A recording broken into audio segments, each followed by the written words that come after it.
اللہ سبحانہ وتعالیٰ کہتا ہے میرے حبیب اگر آپ کہیں میں طائف والوں پہ عذاب نازل کر دوں، جس کے صدقے میں نے دنیا بنائی ہے اسے پتھر مار رہے ہیں. آپ کو فرق سمجھ میں آیا؟ جناب سرور کائنات اور دوسرے انبیاء بد دعائیں کر رہے تھے پروردگار ان پہ عذاب نازل کر دے، اور اللہ کہہ رہا تھا نہیں ابھی اور تبلیغ کیجیے. یہاں اللہ خود کہہ رہا ہے اگر آپ کہیں تو میں ان پہ عذاب نازل کر دوں.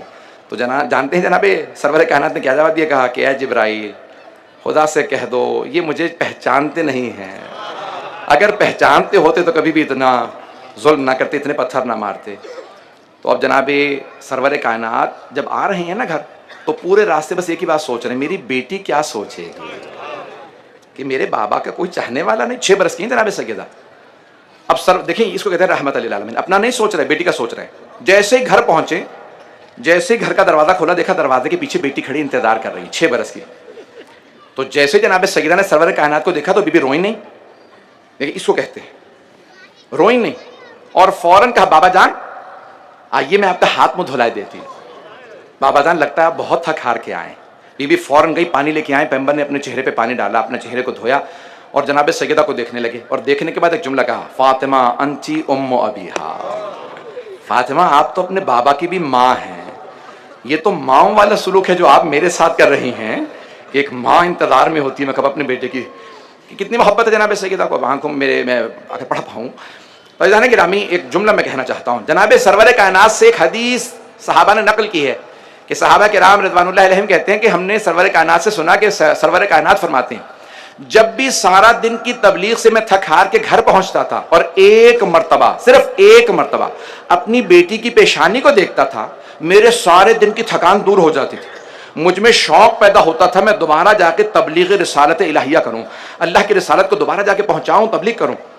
یا رسول اللہ، میں سوال کروں گا، یا رسول اللہ میں ہاتھ جوڑ کے آپ سے سوال کرتا ہوں یا رسول اللہ کہ آپ کے گھر میں بیٹا نہیں ہے، یہ ایک بیٹی ہے، بیٹوں کا تو انتقال ہو گیا، آپ کو بیٹی کو دیکھنے کے بعد کیوں تبلیغ کا شوق پیدا ہوتا؟ تو میرا دل کہتا ہے مجھے پیغمبر جواب دیں گے تو کیا سمجھے، میں جب بھی سیدہ کی پیشانی کو دیکھتا ہوں مجھے 11 اماموں کا نور نظر آتا ہے، جن میں سے کچھ نور ایسے ہیں جو مجھ سے بار بار کہتے ہیں نانا آپ دین پہنچا جائیں، ہم بچانے آ رہے ہیں، نانا ہم کربلا جائیں گے، نانا ہم سب کچھ قربان کر دیں گے، آپ کے دین کو بچائیں گے. تو اب جناب سیدہ ہے ام ابیہا.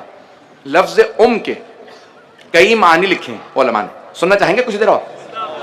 مجمع کی توجہ رہے گی میرے ساتھ. لفظ ام کے کئی معنی لکھے ہیں علماء نے، ظاہراً 6-7 سے زیادہ معنی ہیں. ایک معنی ام کے جڑ کے ہیں، درخت کی جڑ کو بھی ام کہا جاتا ہے، اسے اصل بھی کہتے ہیں اور ام بھی کہتے ہیں. سرور کائنات کہہ رہے ہیں کہ دیکھو میری حقیقت میرا دین ہے اور دین اسلام کی جڑ کا نام فاطمہ ہے. دوسرے جب دیوار چنی جاتی ہے تو ایک بنیاد رکھی جاتی ہے زمین کے اندر، اس بنیاد کو بھی ام کہا جاتا ہے. سرور کائنات کہہ رہے ہیں کہ دیکھو جب تک اسلام کی دیوار سیدہ سے وابستہ رہے گی سیدھی چلتی رہے گی، جہاں سیدہ سے دور ہوئی یہ دیوار گر جائے گی. ایک آخری معنی پیش کر دوں، وقت نہیں تفصیل کا. ایک جب دیوار چن رہے ہوتے ہیں نا تو ایک ڈوری لٹکا دی جاتی ہے، ایک دھاگا وزن سے، دیکھنے کے لیے کہ دیوار سیدھی چلتی رہے. اس دھاگے کو بھی، اس ڈور کو بھی ام کہا جاتا ہے. سرور کائنات فرما رہے ہیں دیوار اسلام کی تب تک سیدھی رہے گی جب تک فاطمہ سے وابستہ ہے.